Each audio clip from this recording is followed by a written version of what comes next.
Ladies and gentlemen, my next guest is a veteran in the supply chain industry for the past 17 years. He's worked in the Middle East as well as Pakistan, and he's a big believer in digitalization in the industry. As the former supply chain head of Schneider Electric to now being a group head of the supply chain at Jaffer Brothers, ladies and gentlemen, please welcome Mr. Kashif Sarwar. How do you do, Kashif? Yeah, good. Alhamdulillah. How's it going with you? Yeah, all good. Kashif, tell me, what role do you see technology companies playing in the development of a more connected and efficient logistics system? Yeah, Fidanza, I think thank you so much for bringing this very good, this intellectual question. So I believe,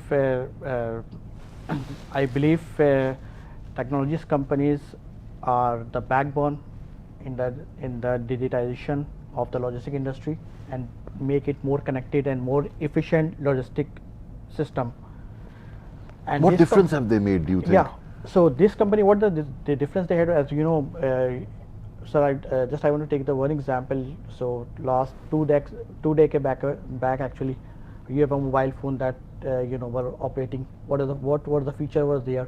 After, as of today, the things have drastically changed actually. The disruption in technology actually. Right. Same happened with the shipping industry and the logistic industries. But the issue is that, or challenge was that the industry opted the thing very late actually.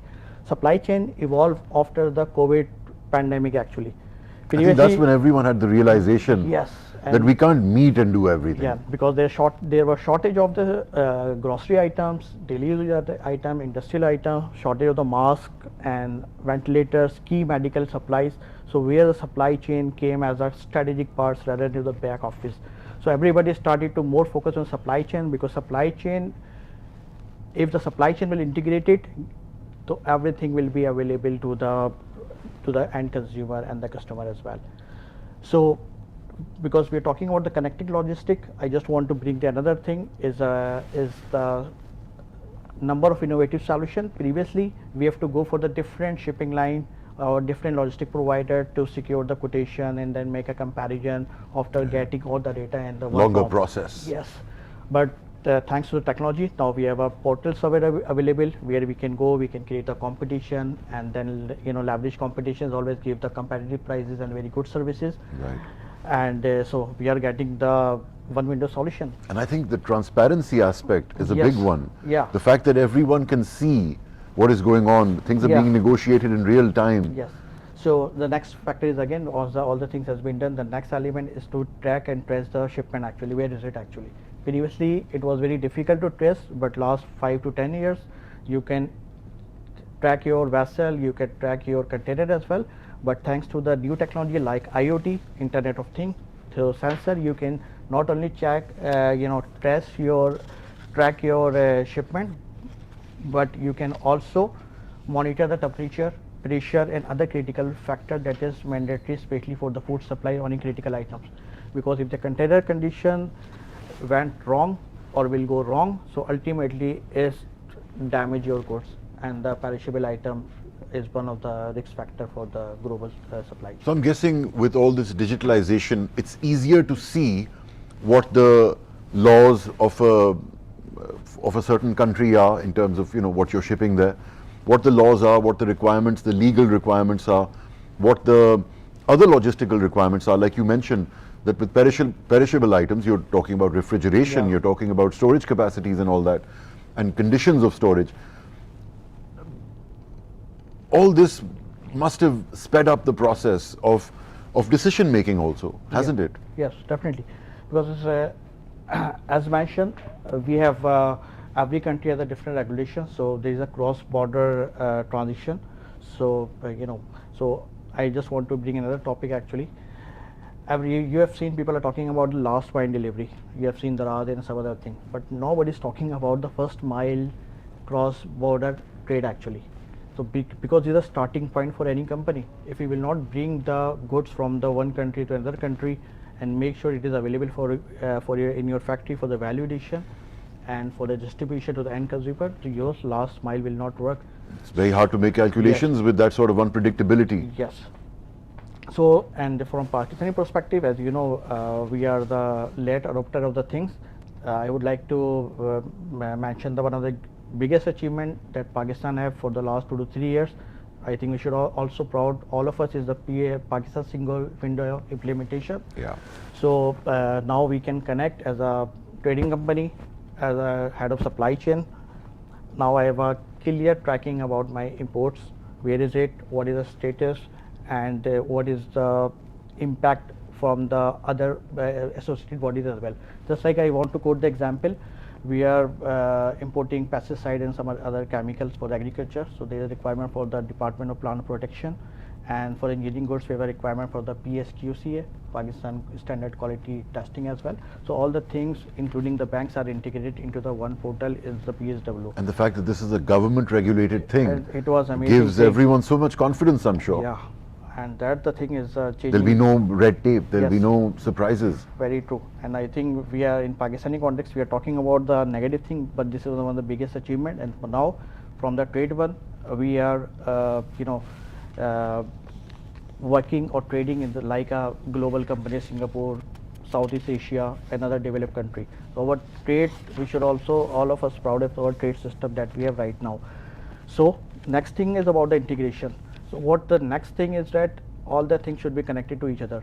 So PSW is now working with the port community services, where the port should also connect it with the PSW, because right now Pakistani ports are disintegrated or disconnected. And the third thing is about B2B portal, where we are getting the shipment are in transit. So they should also be connected. So that will be the next big thing that I have seen. All the portal is in one click and one thing. Yeah. How do you think companies like HashMove will play a role, and how will it work out for the FMCGs? Yeah, fantastic question actually. As I mentioned, in my office every month I'm getting the meeting requests from the last mile company who are coming in my office for the meeting to offer their services. Okay, we are the company who are giving the truck service and other services. So I've met around 15 to 20 of the companies, but unfortunately they are look like a mushroom growth. But nobody from the first mile side, cross-border trade, that come and sit with it. When I first meet with the HashMove, I'm the first of the adopter of the HashMove platform. So I'm the first one who went there and then opted in the first class actually, because On behalf of the Jaffer Group of companies? Yes, last year we opted the HashMove platform. So what the benefit that I'm getting, so I can go in that platform, I can put my request, and I can leverage the competition not in the Pakistani market. I can go to the global market and the regional freight forwarder as well. Much wider. Yes, and choices. so I have a more leverage to negotiate, to optimize the cost and increase the service level. As a supply professional, I think one thing I want to add is notably I want to add here. So if you save $1 in supply chain, so it will directly increase your bottom line for the $1. Right. So if you want to increase the bottom line of $1, so guess how much sales you need to increase? You tell me. Is around $5 to $6 actually. So you can imagine the market here, how it's difficult to enhance your market. Right. You need a marketing budget, and then you need to bring all the So many calculations. So all this fantastic tool, B2B portal, that giving the opportunity to improve the bottom line and to increase the efficiencies and reduce the risk factor as well. So what's the biggest factor for the FMCGs to get into this wave of digitalization? Is it the cost savings mainly, or is it the sheer transparency and the sort of assurance that they have that everything will work as planned? Is it that aspect a bigger one, or is the aspect of cost saving a more compelling one for FMCGs? Again, there are several factors that is impacting, because your quality is number one priority actually. As I mentioned, by introducing the traceability and tracking through the IoT and sensor, you can track the things actually. So this is a mandatory services. So cost is the second factor right now, and secondly is about authenticity of your end-to-end supply chain. Suppose a lot of you guys have heard the blockchain word, is a buzzword that in supply chain or in global scenario actually. So that is tracking your shipment or their product from the farm side to the store side. There's a successful example like Walmart is doing in US. So if you go and then want to track the shipment, what was the condition in the farm, So what was the temperature, what was the humidity, and what was the storage condition. There's a Look at- record of everything which Yes. is you have access to. Yes, and this is thanks to the blockchain technology. There's a near future technology that is coming. So nobody can tamper it. Nobody can do anything wrong for it. It's a secure and transparent communication actually for the information. Wow. Well, the future certainly looks bright Yeah. with all this happening. Yeah, I just want to share one more study from recent study I came across from the McKinsey. So by opting the technology, logistic company will able to save $1.5 trillion. Trillion dollars. Trillion dollar by 2025 actually. Which is very soon. Yeah, and through the innovative technologies actually. So right now the market's global size of the market is $10 trillion. So 2025 we are expecting to increase by $15 trillion.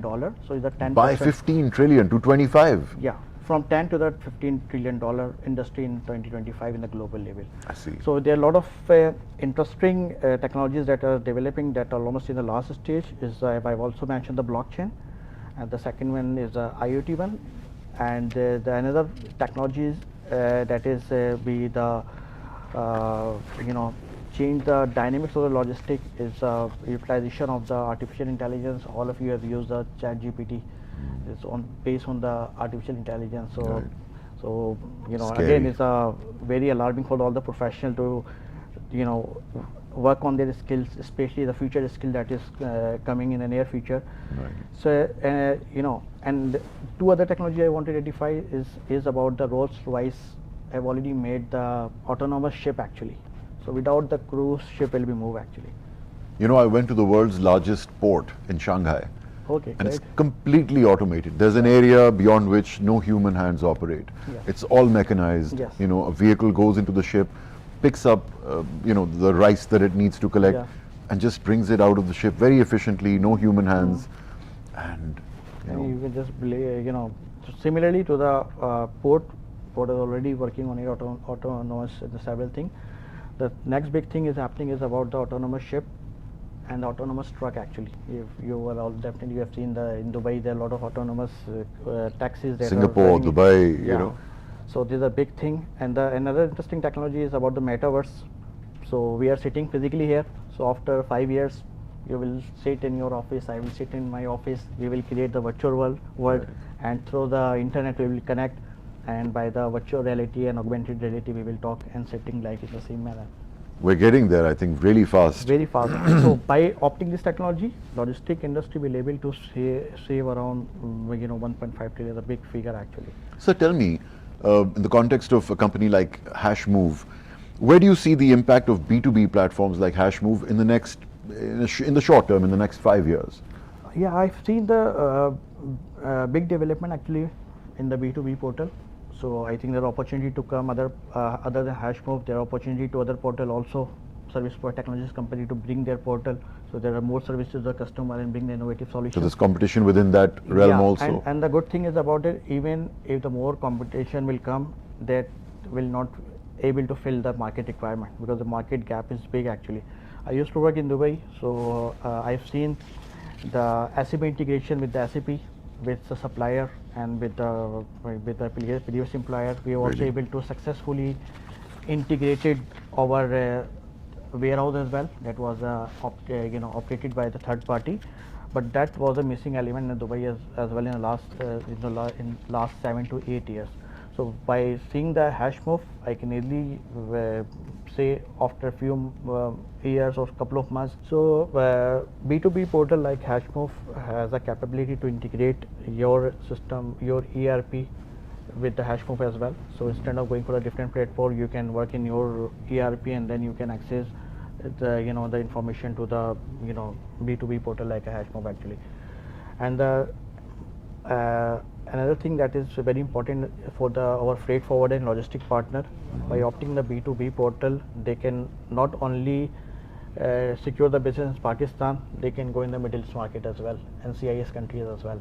So right now, specifically if I'm talking about the HashMove, they are operating in Pakistan, UAE, Saudi Arab, Oman, Qatar, and CIS countries. CIS country is nothing but is the Commonwealth, independent state that comprises of the 9 states So, sir, you were reflecting on the CIS countries and what's happening out there.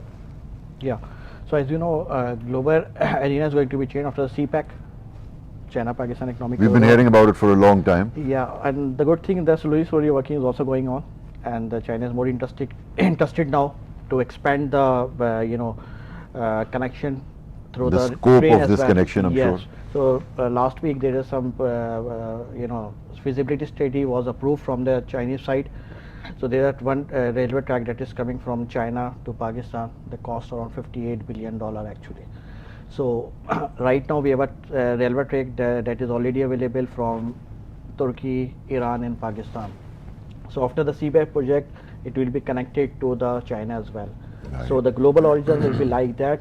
Pakistan will be the transshipment side, or will be the country who's facilitating the transit of the China to trade actually China to the Turkey, and then similarly to the China to the CIS countries, and China to the So Middle that's East. Central Asia, Yes, Middle and East, Pakistan will come in the Europe middle. connected. Yes. So CPAC several project has been completed, and several project is on hold or slow speed due to some political or some other condition. So, but the progress is going on. Good thing is that, and we are hopeful the CPAC will change the dynamics of Pakistan, and Pakistan inshallah will be the regional hub if you're talking about the logistic. I wish us all the best of luck Thank you on so that much. front. Thank you very much for speaking to us. It's been a pleasure speaking to Mr. Kashif Sarwar, Group Head of Supply Chain Management at Jaffer Brothers. Thank you very much. Look forward to Thank you. seeing you in the conference, sir. Thank you so much. Take care.